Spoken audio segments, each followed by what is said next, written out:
The topic for our first full committee hearing is significant. In the years following World War II, the U.S. emerged as the global leader in science and technology, accounting for 69% of global R&D across all fields by the year 1960. But the continued success of this system and America's leadership cannot be taken for granted. Proposed funding cuts, the firing of essential federal scientists, and policy uncertainties threaten to undermine the foundation for our nation's global leadership.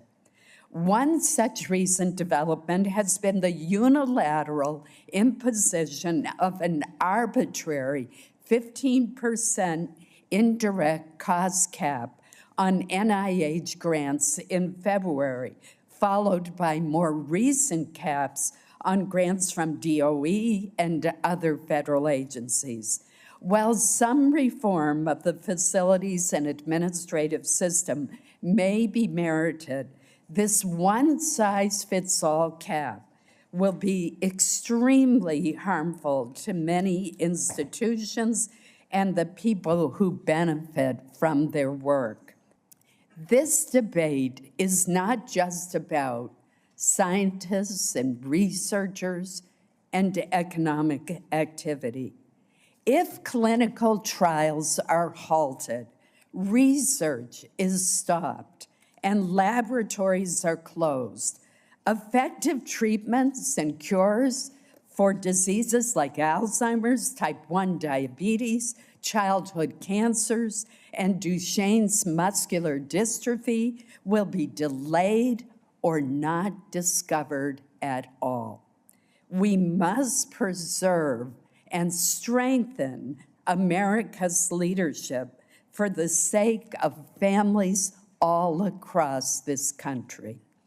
I will now turn to Senator Britt to introduce our witness from the state of Alabama. Thank you to Chair Collins, Ranking Member Murray, and fellow members of the committee for the opportunity to introduce our witness today. It is a distinct honor to introduce Dr. Barry Sleckman, a leading voice in cancer research and patient care, and a true asset to the whole state of Alabama and to our nation. Dr. Sleckman serves as director of the UAB O'Neill Comprehensive Cancer Center in Birmingham, Alabama. It is Alabama's only National Cancer Institute designated comprehensive cancer center. Thanks to his leadership, UAB's O'Neill Comprehensive Cancer Center has continued to fulfill its mission, bringing hope to families and communities with the ultimate vision of a life without cancer for patients across Alabama and the Southeast. We are blessed to have him and his expertise and his commitment in Alabama, and I am grateful he is here with us today to share his insights. It is my distinct honor to introduce Dr. Barry Sleckman before the Appropriations Committee hearing today. Dr. Sleckman. Chair Collins, Vice Chair Murray, Senator Britt, and members of the committee, thank you for allowing me to be here today to share how biomedical research conducted in the United States impacts the health of American citizens. Though I will focus all of my comments on cancer research and cancer care, I want to emphasize that the advances in virtually all other chronic and acute illnesses have been equally remarkable, and all because of federal investments in biomedical research. I'm Barry Sleckman. I'm the director of the O'Neill Comprehensive Cancer Center at the University of Alabama at Birmingham, UAB. I have spent the past 27 years as a faculty member conducting cancer research.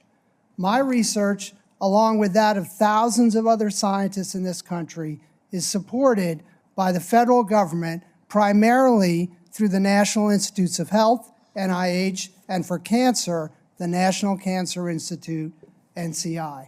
On behalf of these scientists and myself, I would like to thank you all for decades of unwavering bipartisan support for U.S. biomedical research. In 1990, 1990, when I was a medical resident, I took care of several patients with metastatic melanoma whose life expectancy was measured in months. I would not have dared to have dreamed that in my lifetime there would be a treatment for metastatic melanoma. Yet, here we are today with 43% of patients with metastatic melanoma living 10 years or more due to new treatments that we refer to as cancer immunotherapy. These treatments were pioneered by a federally funded American scientist who for this work was awarded the Nobel Prize for Physiology or Medicine in 2018. The impact of federal support does not stop at these important new scientific discoveries. The NIH and NCI also provide support for clinical trials designed to test the safety and efficacy of novel treatments based on new scientific discoveries. As the sophistication and innovation of our research increases, so does the success rates of these trials. Indeed, as a result, there are thousands of Americans who are alive today and cancer-free due to new treatments they received as part of a cancer clinical trial. The Cancer Centers program funded by the NCI now includes 73 cancer centers that span rural and urban areas in 37 states and the District of Columbia. These NCI-designated centers form a critical network that accelerates breakthrough cancer research and life-saving cancer clinical trials. At any given time, thousands of research studies are underway at these NCI-designated cancer centers, many of which are collaborations between the cancer centers and the community and industry. Rightfully so, the American taxpayers want to know whether they are getting a good health return on investment for the substantial federal funds that have been put into biomedical research in this country. Well, for cancer, consider this. The mortality from cancer has declined 34% in the last 30 years. In the US, in 2000, there were 8 million cancer survivors. In 2022, 18 million. And the number in 2040 is predicted to reach 26 million cancer survivors. A number of cancer survivors that is greater than the combined populations of the states of Washington, Maine, Alabama, Kentucky, and Connecticut. In 2000, the average survival of a patient with metastatic melanoma was 6.5 months. Today, it is 6 years. 6 years, and there are 39,000 people in this country living with metastatic melanoma. Senators, due to basic biomedical research fueled by federal investments, these individuals together will enjoy an additional 215,000 years, 215,000 years of life. Impactful biomedical research that lessens the burden of disease does not only take a village, it takes a country. Until recently, this country has been undeniably the United States. For generations, the U.S. has had an unwavering commitment to biomedical research, training the next generation of scientists, and accelerating the pace of disease-curing discoveries. I have barely scratched the surface of the impact of this commitment in my testimony today. I'd like to close with a photo that I keep on my desk as a reminder of the importance of what we do. Each year, the O'Neill Comprehensive Cancer Center at UAB honors 9 cancer patients at the O'Neill Iron Strong Award ceremony. 9 patients who had otherwise fatal cancers before entering a clinical trial at the O'Neill. 9 patients alive today thanks to new experimental treatments that they received on those trials. Take a good look at them. They're young and they're old. They're men and they're women. They're black and they're white. But they are all healthy, happy, and cancer-free, some for more than a decade. Patients like this is why we do what we do, and what we do would not be possible without federal government support through the NIH and NCI. I would like to thank you again for the opportunity to speak here today, and on behalf of these patients and the thousands of biomedical researchers in this country whose tireless efforts have given them life. Thank you. Dr. Sleckman, let me turn to you. After 34 years, the Trump administration announced it was going to stop the Women's Health Initiative. That's a long-term, first-of-kind project that was launched actually in 1991 to study cancer and heart disease and osteoporosis in postmenopausal women. And thanks to that research, 126,000 cases of breast cancer and 76,000 cases of heart disease were prevented over a decade. The Fred Hutch Cancer Center research in my state is the clinical coordinating center and one of the 4 regional centers that was told last week that its funding was being terminated. Supposedly it's back, but that is very unclear right now. The annual funding for these centers costs about $10 million. That's less than half, by the way, of what taxpayers spend on President Trump's golf trips, just in case you were keeping track over the last 3 months, but $10 million. How important, I wanted to ask you, is sex in the diagnosis of treatment of cancer? And do you think now's the time to be cutting breast cancer research? Yeah, thank you for that question, Senator. Let me make a comment first about the women's health study. These types of studies are essential for cancer and understanding the basis of cancer. This is a very long-term study, not a 5-year grant, something where they've been following women for decades and using that information to understand about cancer risk and then make informed decisions about cancer prevention. These types of studies could only be funded in a large, organized way through the federal government, the NIH, and the NCI. I think getting back to your question is that it's extremely important to study the differences, biological difference between men and women when it comes to cancer risk, cancer progression, and cancer treatment. Extremely important. There are large groups at pretty much all NCI cancer centers that either take that into account when they're designing a trial or are studying it specifically. Dr. Sleckman, the Trump administration is slashing funds for research, and now they've raised up this issue of indirect costs. Oh, they're not central, we can be dismissed with. But the terminology really doesn't capture what these costs are for. They help keep patients safe while they're in treatment. They help to provide the sanitary situation in a hospital, research. They also are used in many cases to subsidize young professionals who eventually will become the real researchers several years from now. So can you talk about how this will impact the University of Alabama, your facilities, if it's cut to 15%? Yes, Senator, thank you. I can certainly comment on that. As was discussed earlier, these costs, which we call indirect costs, are used to support all of the infrastructure required to do the research. So to kind of put it simply, if I was making automobiles and I considered how much it costs for parts and labor on the assembly line, those would be direct costs to make the automobile. The costs for the accountants, the salespeople, the depreciation of equipment, buildings, the security guard, those would be the indirect costs for making the automobile. So biomedical research, like any industry, has direct costs that go directly into the work product, which is the science, and indirect costs into things that support that science.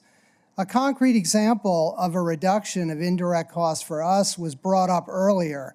If indirect cost drops, we will no longer be able to support the level of staff needed to safely open and run clinical trials. So when we get money for a clinical trial, that money goes directly to paying the costs of administering the new drug and taking care of the patient. It does not cover any of the costs of the oversight groups like the Institutional Review Board, the legal group that are required to open those trials, monitor them, and make sure that they're being run safely. Dr. Sleckman, I'd love to know, what are some of the initiatives currently going on at UAB? What are some of the things that you're doing and investing in that will ultimately change lives in the future? Yes, thank you, Senator Britt, for that question. And I'd like to answer it on behalf of the dedicated researchers and clinical care professionals that really do the work at the O'Neill Comprehensive Cancer Center. It's really hard for me to answer that question. You know, people always ask, what's the most exciting thing that's going on? And I say, everything. Everything is exciting. And, you know, I couldn't have said that in 1990, but I can say that today. You know, next week, next month, we'll find that we'll turn the corner in a major clinical trial that now has given us some insight or hope for a treatment for an otherwise untreatable cancer. Those are the things that are the most exciting to me. But, you know, then again, I'm a basic scientist. So at heart, what I love more than anything is someone that comes into my office and says, yeah, we just had an amazing new finding in lab that we think will shed important insight into a disease, a cancer, or potentially a new treatment for a cancer or treatment of a resistant cancer. So those are the kind of things that are going on at the O'Neill Comprehensive Cancer Center. And honestly, those are the kind of things that are going on at all of the 72 other NCI-designated cancer centers in this country, thanks to the support of that program. Thank you for that question. Yeah, and you also mentioned in your opening testimony, you said back when you were, you know, a young physician just starting out researching that type of thing, there were types of cancers you couldn't have imagined would be something that someone could live the way that they do now. You said, was it metastatic melanoma? Metastatic melanoma, So you yes. said it was 6 months and now it's 6 years. And I think that the average there, I mean, even over 43% of people diagnosed are living over 10 years past that. So that progress is tremendous. But we also see across the country that incidents of cancer overall are on the rise. What would you say is attributable to that? And then also a subset of that, what do you think about the fact that we feel like the younger population, we've seen an increase in cancer there as well? I think that, first of all, the incidence of cancer is definitely rising in this country, and I would say that it will probably continue to rise. A lot of people have used that to discuss whether or not we're investing enough in prevention and doing a good enough job with prevention. And I would say we're probably not investing enough and we're not doing a good enough job. There's still plenty of people in this country who smoke. There's an obesity epidemic in several states, including our own. Those are risk factors for cancer. But the major risk factor, the major number one risk factor for cancer is age. And so the major reason that the cancer rate is increasing, are you ready? Is because we're having such great success with research in approaching other diseases, cardiovascular diseases, pulmonary diseases, renal diseases, neurologic diseases, infectious diseases, all things that would have killed citizens in this country before they got cancer, they're now living with to much older age where they increase the risk of getting cancer. And then you asked me about this new thing which has cropped up over the last couple of years where younger groups of people, some in their 20s, for example, are developing colon cancer. This is a serious problem. It hasn't reached epidemic levels yet, but it is disturbing that this has come up. There are new grant RFAs to actually begin to study this. I think that at this point, no one really has a good idea why that is, but we all know that we need to figure that out quickly. And one more question, my time is expiring. Can you tell the committee why federal funding is unique in cancer prevention research? Federal funding is unique in cancer prevention research in part because there are not a lot of other revenue streams for cancer prevention. This is not really a high priority, for example, for industry and pharma. And so federal funding to understand how to develop cancer prevention approaches is critical. The Trump administration has eliminated 222 active training grants, stripping away more than $180 million from research institutions in 37 states. These programs train undergraduate researchers, master's students, graduate students, postdoctoral scholars, and early career scientists as they transition to faculty positions. This means fewer young scientists launching their careers at a time when the average age for receiving their first research project grant is already in the mid-40s. It means delaying research into life-saving cures and treatments. So I'd like to ask Dr. Parikh and Dr. Sleckman, what are the long-term implications of these actions on the next generation of scientists, on research institutions, and on America's leadership in biomedical innovation? I think that even before this, there has been kind of this trail off of young trainees being interested in science. But what we've seen over the last several months has just accelerated that. And it's accelerated in a way that's kind of created this perfect storm where multiple factors have come together to lead to significant losses. Many universities and medical schools in this country have elected to, for example, cut the number of graduate students that they are having their first class by 50%, some even 75%. So those are people who will not enter graduate school this year and therefore will not enter the scientific workforce in 10 years. I'd also like to give an example which I find particularly disheartening and I think really embolizes or emphasizes the situation that we're in right now. I have a very good colleague, a friend of mine who is a researcher at the NCI. He works in my field. He is nothing short of brilliant.